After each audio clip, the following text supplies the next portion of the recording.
We always enjoy some time spent with our good friend Dennis Horton. He's the director of the Rockford Regional Office of the Better Business Bureau, here to make his first appearance of 2021. Dennis, good morning. Good morning, and Happy New Year to you and Joe. Happy New Year to you too, Dennis. How's everything going? Just fine. Now that you changed the forecast to 80, I'm feeling good. Dennis was kind enough. Last week I had a full schedule hiccup going, and I thought he was on with us last Tuesday. I sent him a note, said, oh, man, we'd booked something else. We'd done something else, and Dennis replied, it's okay. I'm still on vacation. So it all worked out nicely. I'm sure you were someplace warm, so, that thought probably came and went in about 30 seconds. I felt bad briefly. There we go. Perfect. Worked for both of us. All right. Well, what happens around this time of year each year is we take a look back at the previous year, and you've got something out that I think people are going to be interested in. Better Business Bureau announcing the top 10 regional scams of the year. Now, I don't think prizes are awarded here. Well, no. No, you're right there. But it is something that we do every year, as you pointed out, and we're looking specifically at the regional scams because we also release later in the year a top 10 list of all the scams nationally. But certainly we are focused on what happens here and what impacts local residents. And again, this year, the scams that are in the top 10 simply change places, and the ones that are bad remain bad. Going this year from number 9 to number 1 or number 2 is counterfeit products.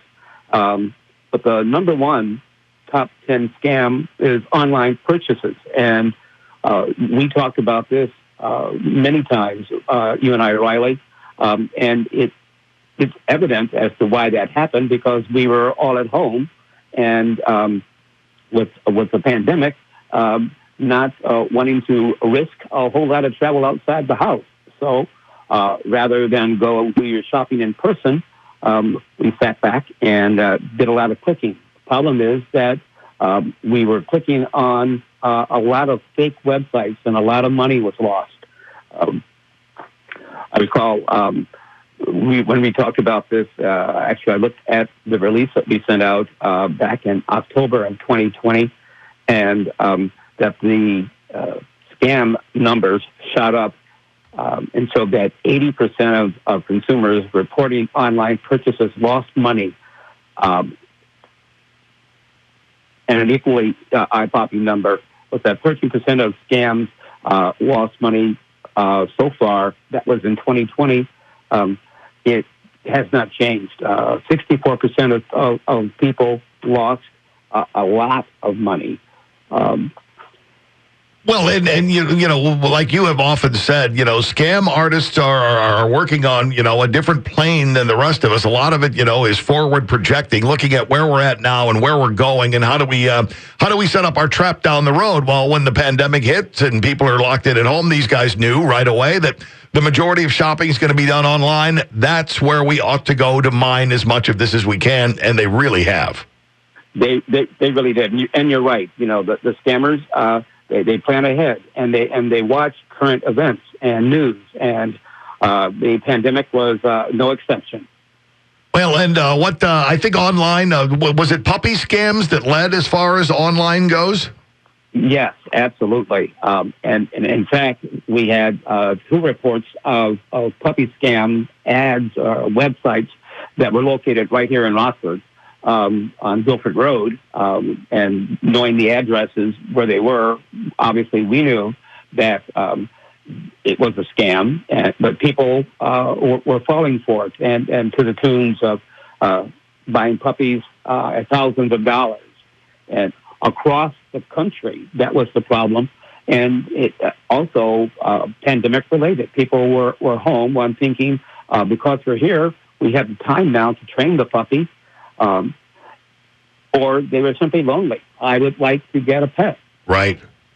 And, it was a great time because we saw shelters emptied. We saw adoptions just absolutely skyrocket. And in some cases where people couldn't find what they were looking for at their shelter or it was empty, they went online And these guys are waiting for them with photos of someone else's pet and promises of, we'll get this to you, we'll get that to you, but you got to send us some money first. Yes. I recall having a conversation with Dwayne that we got a call from a lady here in town who was all set to take her $500 and drive to O'Hare, meet someone in a parking lot to pick up her puppy. Fortunately, her husband said this is a scam and forced her to call and talk to us before she struck out to do that. First of all, the idea of meeting someone in a parking lot at O'Hare alone, as a woman or any person for that matter, right, would make you have a little pause. But when people want something, sometimes they'll do things that they wouldn't ordinarily do, and they don't stop to think before they act. Yeah, don't do that. That's already dangerous. I know it's dangerous, but look at the deal I'm getting. Yeah, and it's something that I really, really want. So how bad can it be? Well, as we have found out over the course of 2020, pretty bad. So online purchases at number one, fake websites trying to lure you in, and you're not checking domain names and all that closely. Next thing you know, you're out some money. What comes in on number two on our list? Counterfeit products.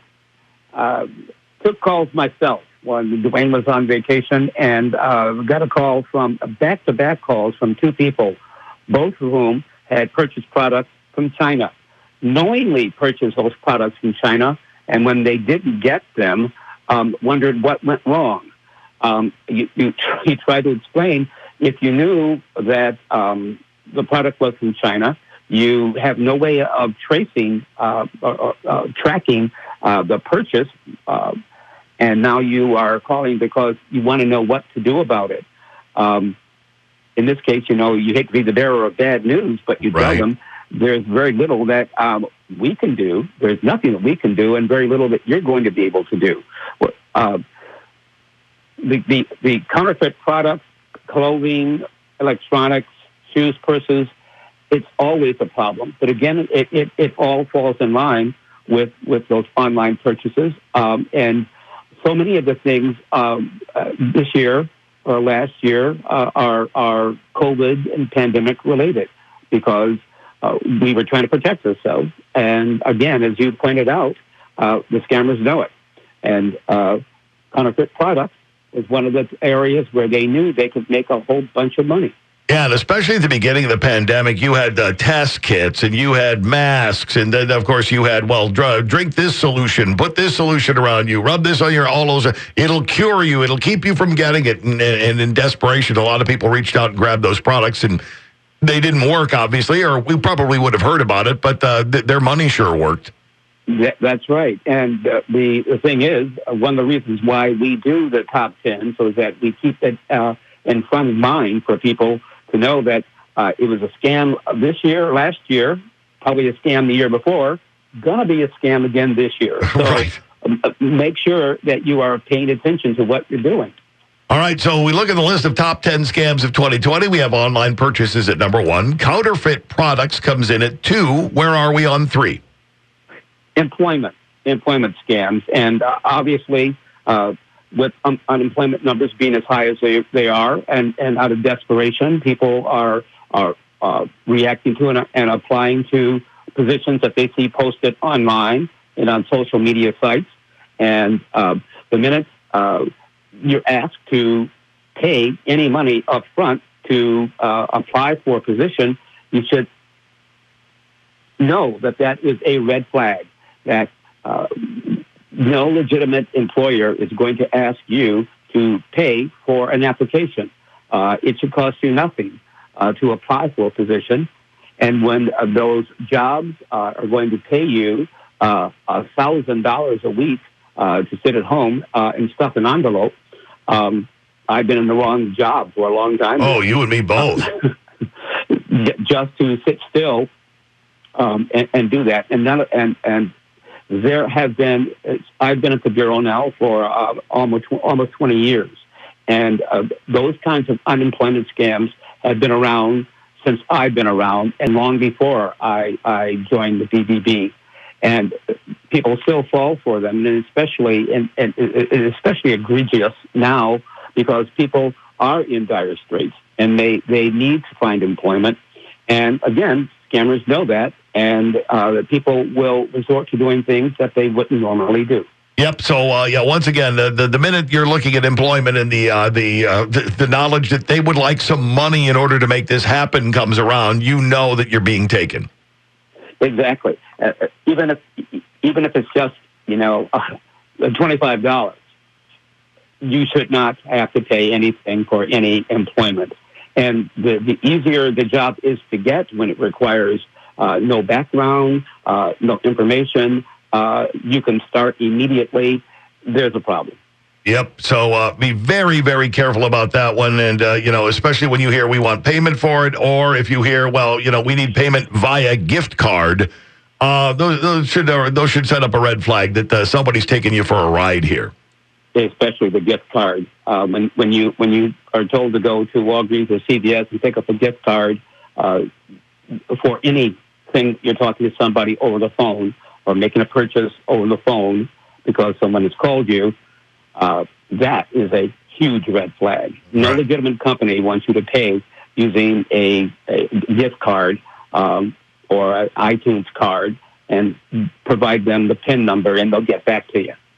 Yeah, please keep that in mind. No matter how desperate straits become, be careful of who you're dealing with. And what about the increasing calls about unemployment insurance scams? Right. You and I talked about this recently. The number of calls, I think Dwayne told me that 1 out of 4 calls that he's been getting from people who are panicked because all of a sudden they are getting in the mail information that they have unemployment has been applied for in their name. And in some cases, they've received a debit card that has been and may or may not have been loaded with unemployment benefits, and they never applied for those benefits.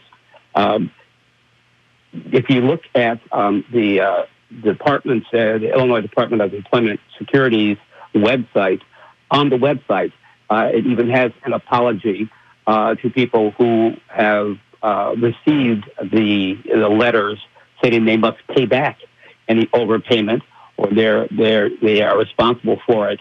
Those letters go out automatically. What you need to do is, one, don't panic, but do, and I understand in some cases it may take a while for you to get through to somebody at IDES, but you need to report the fact that you've received the card. Do not call the bank if you've received the card, but do report it to the IDES. You won't be held responsible for any monies that were assigned to you or sent to you because you never received it. It wasn't you who applied for it. Yeah, so don't worry that someone else's malfeasance is going to put you on the hook then for a whole bunch of money there, as long as you can show documentation and show that you weren't the person who asked for this to begin with. That's right, and the thing that you should be concerned about, however, is identity theft. And what I would recommend, give us a call at 815-963-2222, and we'll give you the information you need to contact the Federal Trade Commission that has an incredibly helpful website that will walk you through the process of making sure you can clean up your, track any problems that you might have and what you need to do to clean up any issues that arise because of identity theft.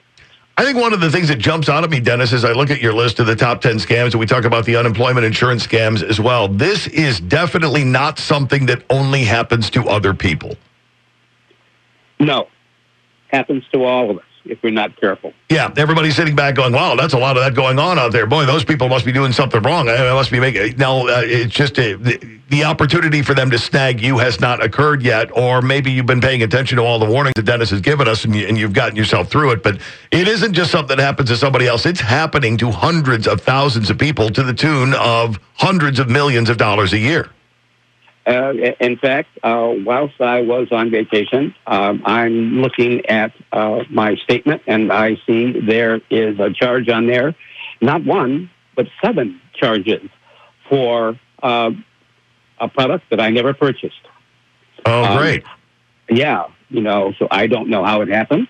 In some cases, and in all transparency, I'm like most people. Very often, you're clicking through things. You have made a purchase, you clicked, and you didn't look at that little box down at the bottom and check. I do not want you to contact me, or to make sure that you aren't going to be dealing with a third party vendor that you're unaware of. I contacted my credit card company, and they took care of it. But it shows you that we all always need to be on our toes when we are online making purchases, or even if we're not online. It is important that you check your credit report annually, at the very least, but at least 3 times a year, using all 3 of them at separate times during the year, so you can make sure that nothing untoward is going on with your credit report. For people who are intrigued by all of this, want to take a look at the list, have more questions, or maybe they have something that's happened that's tripped their memory, and they think, well, yeah, I need to talk to the BBB about this. How do they get in touch with you? You can give us a call at 815-963-2222. Always a wealth of information, and you're saving people money and saving people time and stress every time you visit the show. Dennis, we so appreciate it. Thanks for your time. We'll look forward to getting together again in a couple of weeks. We'll talk then, Ravi. You have a great week.